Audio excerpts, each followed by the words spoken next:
All right, hello biologists. This is the first of 3 screencasts for Chapter 14. This is going to cover Section 1, which is Habitat and Niche, and that means we are going to be talking about Learning Target number 1 and Learning Target number 2. You should have your notebooks open to your interactive notebooks open to page 13, and be taking notes as we go. The first concept that is covered in this section is the difference between habitat and niche. First, let's clear up pronunciation of niche. Some people say niche. I'm going to say niche. You'll notice as we go through the year, different teachers are going to refer to different vocab in different ways. And I think that's just what you were or what I was exposed to with my teachers and professors along the way. So we're going to go with niche. So habitat basically is all the biotic and abiotic factors in the area where an organism lives. So we all have habitats. Our habitats are our homes. That's where we live. Niche, on the other hand, is how a species is going to live. So what it does, its role in the ecosystem. And this can include food, abiotic conditions, and behavior. So habitat, where it lives. Niche is more how it lives, its role in the ecosystem. We can also see this diagram here at the bottom. This is showing that basically all of these birds have the exact same habitat, but they have different niches. So all of them have a slightly different thing that they are feeding on in that area, and you can read those things right there. So that is their niche, even though they all have the same habitat. So this slide is going to show one of the classic examples of an ecological niche by using the feeding habits of North American warblers, and the ecologist who worked on this was Robert MacArthur. These 5 species of warblers are about the same size. They eat insects that are commonly found in these fir and pine trees. However, each bird feeds in a different part of the tree. So they've divided up the resources of this shared habitat that they have. And I don't want you to think that, the conclusion to draw here is that it's just a feeding location. It is a feeding location, but they're feeding on different insects in the different parts of the tree, potentially different times of the day, and they have different feeding behaviors. All right, thus far we've talked about habitat and niche, but we haven't really talked about interactions, I guess, yet. So we need to understand that every single individual needs to survive and reproduce. That is the driving force behind natural selection. So surviving, being able to get resources, food, water, shelter, and reproduce. Okay? So, in order to be successful, the species needs those resources. Okay, and the organism that is going to be best suited to get those resources is going to be most likely to survive and reproduce. We will get to that. That is the basis of natural selection and evolution.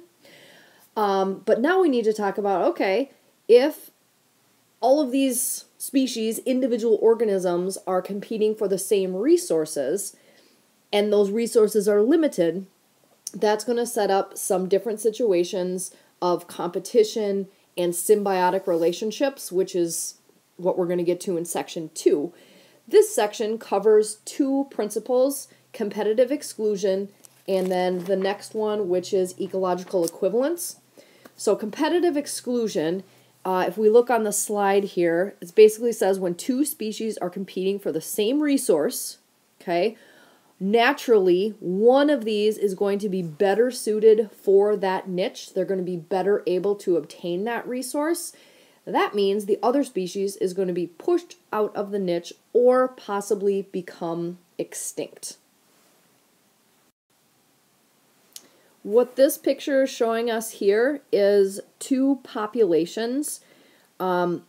These are shown with them just grown separately on their own. They're both very successful in their environment. Their population, we're going to look at population growth in this chapter as well, but you can see that the population grows, it kind of reaches a stable point. That stable point we're going to see is called carrying capacity. Excuse me. And this bottom graph is the interesting one. This is when they are grown together. The population densities, you can see one of them is going to be better able to obtain those resources, and it's going to push the other one, in this case, I would say probably to extinction in this situation, not necessarily all over, but it is going to not do as well. Okay, your book talks about the story of the North American gray squirrel being introduced into Great Britain in the late 1800s. The native European red squirrel was forced to compete with the newcomer for the same food resources, habitat, and space. The gray squirrel happened to be better suited for the environment. So currently, the red squirrel population is in decline, but it can lead to competitive exclusion, can lead to other outcomes. One of those outcomes is niche partitioning, okay? So just like we saw with the warbler, that niche was partitioned into different areas of the tree, possibly different insects. This could also happen in a competitive exclusion situation. So they're going to naturally divide the resources based on some sort of competitive advantage. And you can see that the gray squirrels area is a little bit different than the red squirrels area. So they have naturally kind of figured out a way to coexist in that same area by not overlapping as much. That means there's not as much competition. All right, and then one other response for competitive exclusion could be an evolutionary response. So this is when natural selection leads to divergent evolution. We have to go back and look or think of the difference between convergent and divergent, and I always think about plate boundaries and plate tectonics and earth science when you talked about that. Divergent is when they are going to go apart from each other. Convergent, they're going to come together.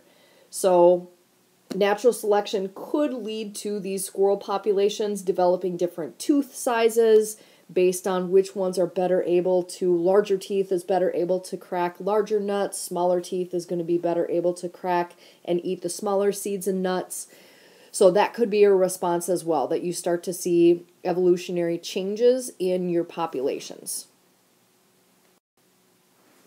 All right, and this is the last part that's talked about in section 1 of chapter 14. It's called an ecological equivalent. Just think of the word equivalent means equal.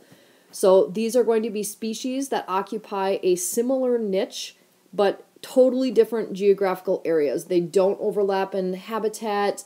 They don't compete for each other. It's just that they fill that same niche in their particular habitat, and the other one is doing the same exact thing in a completely different area and different habitat, not the same area. Okay, so the example that your book talks about are the manatilla frog and the poison dart frog. Both of them have evolved similar defense mechanisms. The bright coloration is a warning to predators. Each one secretes a highly poisonous toxin through its skin that makes an unpleasant meal for a predator. So you can see on the map in your book on page 404 where these particular frogs are located, and they are nowhere near each other on the map. But they are called ecological equivalents because they're occupying a similar niche. And that does it for section 1 of chapter 14.